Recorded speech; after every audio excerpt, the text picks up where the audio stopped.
Can और could दो modal verb हैं और कैन और कुड के वैसे तो कई सारे प्रयोग होते हैं, लेकिन आज की क्लास में हम बात करने वाले हैं कैन और कुड के 3 विशेष प्रयोगों के बारे में। हेलो गाइस, आई एम ईश्वर और आपका बहुत बहुत स्वागत है आपके अपने चैनल इंग्लिश टॉक पर। तो आइए दोस्तों शुरू करते हैं आज की क्लास। आज हम बात करने वाले हैं कैन और कुड के 3 विशेष प्रयोग, जिसमें हम बात करेंगे परमिशन, ऑफर और रिक्वेस्ट। आइए दोस्तों शुरुआत करते हैं। पहले हम कैन और कुड के बेसिक यूज से। यहाँ पर एक वर्ड लिखा हुआ है दोस्तों, परमिशन। मीन्स कैन का प्रयोग जो है हम परमिशन लेने के लिए और परमिशन देने के लिए करते हैं। सेम वैसे के वैसे ही कुड का प्रयोग भी हम परमिशन लेने और देने के लिए करते हैं, लेकिन इसमें अंतर यह है कि कैन का प्रयोग जो है हम सॉफ्ट परमिशन लेने के लिए करते हैं और कुड का प्रयोग जो है हम पोलाइट परमिशन लेने के लिए करते हैं। सेंटेंस एक ही प्रकार से बनेगा। जैसे हमने सेंटेंस बोला एक, can I come in, can I कम इन, क्या मैं अंदर आ सकता हूं। इस सेंटेंस को हम इस प्रकार से बोल सकते हैं, कुड आई कम इन। अब कैन आई कम इन और कुड आई कम इन में बस एक छोटा सा अंतर है दोस्तों, दोनों ही सेंटेंस करेक्ट हैं। कुड का प्रयोग करके जब हम बोलते हैं तो वो परमिशन मांगने का हमारा जो तरीका होता है वो पोलाइट होता है, यानी वो बहुत विनम्र तरीका हो जाता है। और कैन जो वर्ड है वो एक सॉफ्ट परमिशन के लिए किया जाता है। नॉर्मली हमारे आम बोलचाल की भाषा में अपने दोस्तों के बीच में, अपने हमउम्र लोगों के बीच में हम जो है कैन का प्रयोग करके परमिशन मांगते हैं, जबकि कुड का प्रयोग हम अपनी उम्र में बड़े या हमसे जो सम्माननीय लोग हैं या जिनके प्रति भी आप अत्यधिक विनम्रता प्रदर्शित करना चाहते हैं उनके लिए हम कुड का प्रयोग करते हैं। एक चीज यहाँ पर ग्रामेटिकल भी याद रखेंगे दोस्तों कि कैन और कुड चूंकि मॉडल वर्ब है, इसलिए एक चीज में कॉमन रहेगी, हर एक सेंटेंस में यहाँ पर हमें मेन वर्ब की फर्स्ट फॉर्म का यूज करना है केवल। सो आइए शुरू करते हैं। कैन आई कम इन, यानी क्या मैं अंदर आ सकता हूं, इस बात को हम कह सकते हैं could I come in. Can I go home, क्या मैं घर जा सकता हूं, इसको हम पोलाइट तरीके से कह सकते हैं could I go home. Can I sit here, क्या मैं यहां बैठ सकता हूं, इसको हम और पोलाइट तरीके से कहेंगे तो कहेंगे कुड आई सिट हियर।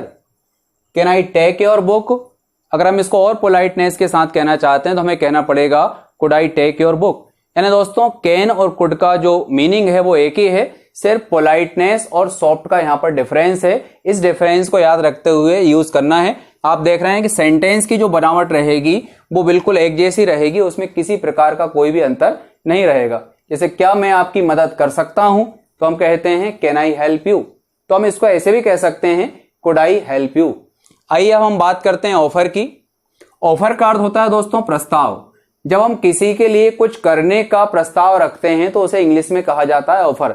यहां भी कैन और कुड का एक जैसा ही प्रयोग है, बस छोटा सा अंतर है कि कैन का प्रयोग सॉफ्ट ऑफर के लिए करेंगे और जब हमें पोलाइटनेस के साथ यानी विनम्रता पूर्वक किसी प्रस्ताव को रखना है तो उसके लिए फिर हमें जो है कुड का प्रयोग करना पड़ेगा।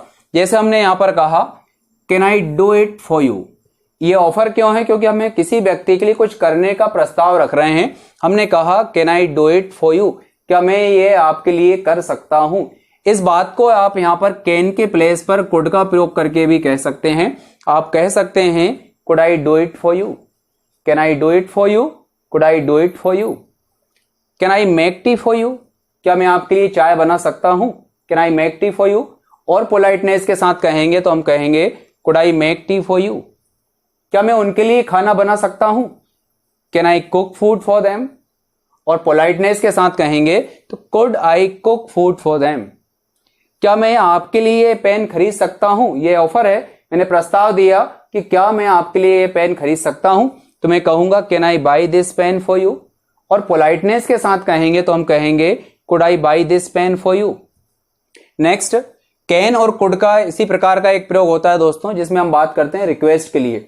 यानी किसी कार्य के लिए जब हम कोई प्रार्थना करना चाहते हैं किसी व्यक्ति से तो उसके लिए भी कैन का प्रयोग करते हैं। और कैन के प्लेस पर जब हम कुड का प्रयोग करेंगे तो यहां भी बस रिक्वेस्ट जो रहेगी वो पोलाइट रिक्वेस्ट में चेंज हो जाएगी।